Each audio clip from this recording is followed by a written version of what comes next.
Welcome to 2021, the year of hope.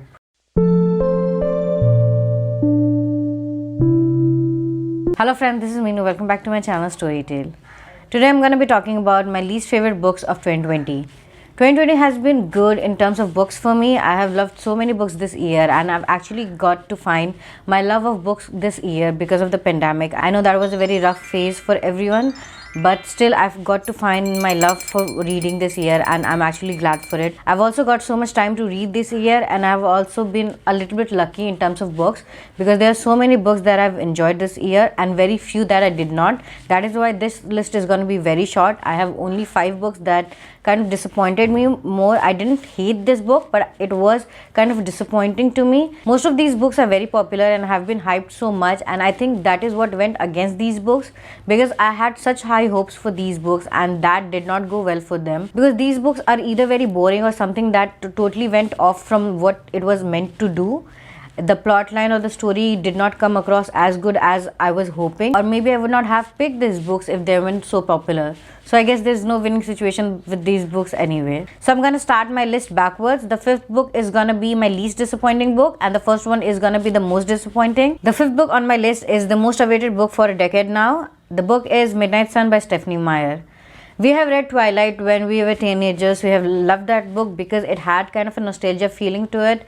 And at that time when I read it, I liked it. I actually loved it because I do not know why I did not find any problems with it. At that time, I was still young and everything, and I've never actually reread it because I did not find it necessary. I have watched the movie so many times because I love Robert Pattinson. But with Midnight Sun, it felt like a reread but with more boring premise. I did not enjoy the experience that much. It was a very long book. It was more than 600 pages. I do not know why it was necessary because this book was dragged on so much. It was so long, and Edward's perspective I did not enjoy that much.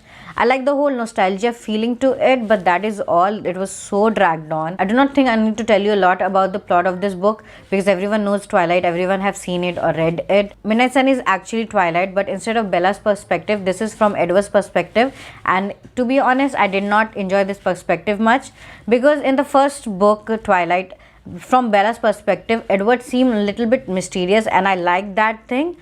But in this book, we are so much in his head and I did not enjoy it. He was so much in head. He was talking too much and his talking vibe was coming more off in this book. So that is why I did not like that. The story also dragged on for a very long time. Twilight, even though it was very problematic, still had kind of a good story in it. It was going somewhere, but this book did not go anywhere. It was just the same but with more details and I did not enjoy that. But still, I did not hate it altogether. I still like the nostalgia part to it. That is why this is 5th on my list, not first. My 4th disappointing book of this year is Oath of the Vaiputras by Amish Tripathi. This year I've done popular series read and I have read Shiva trilogy by Amish Tripathi, and it was a very famous book when it came out. Even the whole series is very hyped up and I actually like that. I'm not saying that the book was overhyped. It was actually a very good book. The series also worked very well for me. It was a very nice take on mythology and science fiction and I actually loved that. I loved Immortals of Maluha, the first book in the trilogy, and even the second book, Secret of Nagas. I actually loved Secret of Nagas more. But this last installment, Oath of the Vaiputras, I was expecting so much from this book because I actually loved Secret of Nagas. It was actually the best book of all 3 and I was hoping much from this finale. I wanted a grander finale, something that would blow my mind, and in a way it did. I mean, the only part that I enjoyed was the last few chapters of the book. Other than that, this book was very disappointing. If you do not know much about the series actually revolves around Shiva, who is considered to be god among humans by drinking somaras, which is kind of an elixir to the Meluhan people. Shiva's throat turns blue and that is when he is considered Neelkant, which is to be god among humans. After that, his journey to the country of Meluha and its people start and he learns more about somaras and its scientific properties, how it works as an elixir for people and how it also has some sort of evil properties in it. That is the whole premise of the series. It is how mythology meets science and it is a very good take. I actually love the whole world building and everything about it. But with the Oath of the Vaiputras, I was very much disappointed because it did not do any good for me. It was dragged on. Even the title Oath of the Vaiputras was not explored well. There were no Vaiputras in that book at all. I did not like the title because it did not match with the content of it. I liked the last book. The finale was actually good. It was pretty good. That is what I was expecting, but like 80% of the book, it was not worth it. And it was also the longest book of the series, and it felt like it because it was dragged on so much, and I did not like this book that much. The third book on my list is Instant Karma by Marisa Meyer.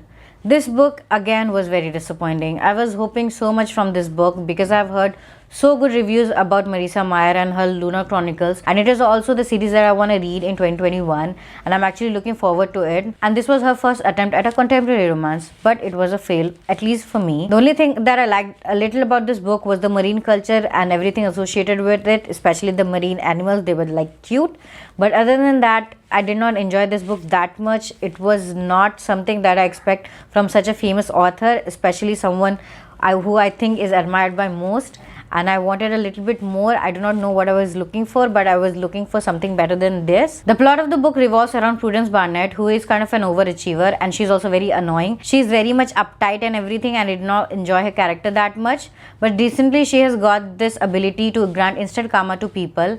I mean, if anyone does anything wrong in front of her, she has the ability to grant them an instant karma. I mean, nothing very bad happened to anyone. I mean, they do not die or anything, but still a little bit of karma is granted to them. I mean, something a little bad happens to them, and that is her power. And how she got the power, what is the meaning of it, was not explored in this book. And most of the part, the power was actually missing. It did not play much role in the book. It was actually kind of very subtle in it, and that was actually a bummer because that is what I was looking forward to, and there was not much of it. The only thing that I got in this book was Prudence being mad at Quint for almost everything, and I did not enjoy that chemistry anyway. Both of their banters were not that enjoyable. They were okay, and even their romance was, I do not know, felt rushed in and everything, and I did not like that. The only thing that I liked and loved was the whole inclusion of marine animals and marine creatures in this book. That was the best part. I got to learn more about marine life and everything, so that is what I enjoyed the most, and that is what is there in like 60% of this book, and that is the only saving grace for this book. Other than that, this book was a huge disappointment for me. I'm actually looking forward to Lunar Chronicles, and I really wish that those series are good, because after reading this book, I'm a little bit concerned that I may not like Lunar Chronicles that much, but I do not know what's gonna happen. Let's see. The second book on my list is In a Holidays by Christina Lauren. If you have seen my Christmas reads video, then you know how much I did not like this book.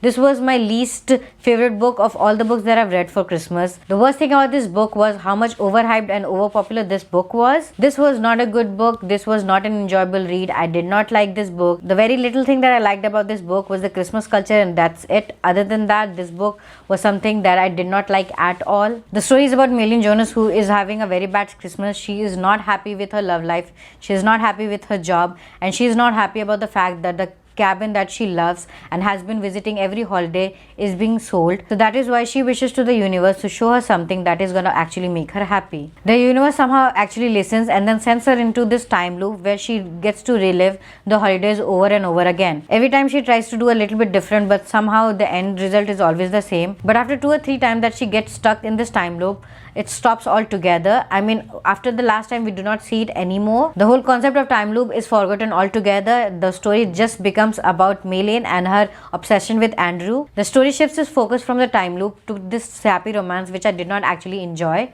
The love story between Maylin and Andrew was something that I did not like that much. I was hoping for a love triangle, to be honest, and I think the synopsis of it also mentioned about 2 brothers and everything, but the 2 brothers is just a concept in this book. It was not a triangle. There was not much to the story. It was just about Andrew and Maylin making out together, and that is all. That is all in this book, and I did not enjoy it. So the award for the most disappointing book that I read this year goes to Sunshine by Robin McKinley. I've been searching for a very long time for a good vampire romance book, and that is how I stumbled upon this book, because people have raved about this book so much, and I was kind of hoping so much from it. But then again, why do I hope? I do not understand. For a few years, I've been reading vampire romance book that has been a continuation of the same series that I've been reading for a very long time, but I have not been able to stumble upon a very good standalone vampire book. It has been very rare to find. I did not enjoy Midnight Sin that much, and that is again a continuation of the same series that I've read before, so that is also not something I was looking for. I was looking for a good standalone vampire romance book, and that is what I thought this book is gonna be. But what this book is a huge waste of time, and I did not like this book. It was very disappointing. It was too much overhyped. This book was not worth my time at all. This book was supposed to be about vampires, but what this book is about is all about Sunshine and what goes in her head and what she does at 4 a.m. in the morning. There's also another character named Constantine, and I thought he was gonna be the major character in it. He's gonna be the vampire that I was looking for, but he's just someone who goes in and out of the story. He's not actually there, and there's also not vampire romance in this book. There was just 1 or 2 scenes which was very subtle, and I did not enjoy that much. This book was all about Sunshine, and I think that is why the title of the book is Sunshine. This was all about Sunshine and her powers and how she got this power and how sun works in her favor. That is all. I'm actually glad that this book has no series at all. This is just a standalone, and that is the end of it. Like I said, this book had nothing in it to actually interest me. There was nothing much about vampires. They were there for just being there, I guess.